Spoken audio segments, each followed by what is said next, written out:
My name is Paul Thomas. I'm from Southern California, and this is my 1941 U.S. Army tank arsenal or factory. It's based on the Chrysler tank factory from that time frame, and this particular factory produced Sherman tanks during World War II, and produced about a third of the 89,000 Sherman tanks that were produced during the war for the Allied forces. So that's very impressive. So this is all based on a real building then? The concept is based on the real building. The real building is designed quite a bit different and obviously quite a bit larger too. They started construction on the building in 1939 and were rolling out M3 tanks before the building was even done.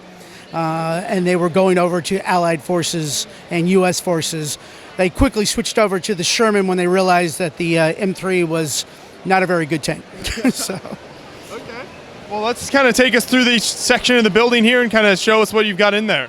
Sure. So essentially in this building we've got 3 production lines going. They're all different phases of the tank, starting with the main hull piece down at the far end and then working its way through the production line as they add components to it, and then roll obviously the completed tank out the back door and then over to here. On this side here they're waiting for transport to be put on train cars and moved to spots where they would be assigned to units and then shipped over to the war zone wherever they were being sent. So we've got guys out here that are adding machine guns and ammo as they prepare to be put on the tanks or be prepared to put on the trains and rolled out to the field. And then another part of the factory, we've got a lot of equipment, milling equipment to make different parts. This factory actually made a majority of the parts on site during the war. So they would produce the parts, they'd move them over to the production line and stick them on the tanks. Yeah, so that's incredible. So as you were working on this, were you looking at photos then of the original building that it kind of inspired this? Yeah, like all my builds, I do quite a bit of research into them, get an idea of what they're like. Obviously, there are limitations with Legos, so you do the best you can in terms of trying to reproduce or come up with the same concept that the way it was done. And so yeah, did a lot of research, looked a lot of pictures online, found a lot of great information available, obviously, through Google. And then talk about the roof structure a little bit there, because it's interesting to see how you've kind of replicated that throughout the building. Yeah, so I wanted to make sure that I had a lot of light inside. That way it'll be much easier to see the different aspects of the build. So I wanted to make sure I had a good girder system to attach lights to, string the cabling and so forth.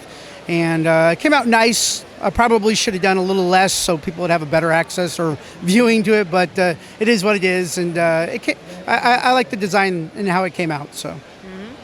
And when you bring this to a show like Brickworld, does it all stay together, or can that roof parts come off and then the walls kind of come down and move it a little easier? Yeah, so we compacted it down as much as possible.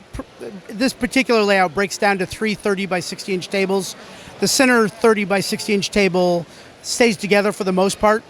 And the 2 end pieces, we strip down all the sand green panels, which are just panels. So you just pull them off, and that way it compacts it down a little bit more and goes into the transport crate.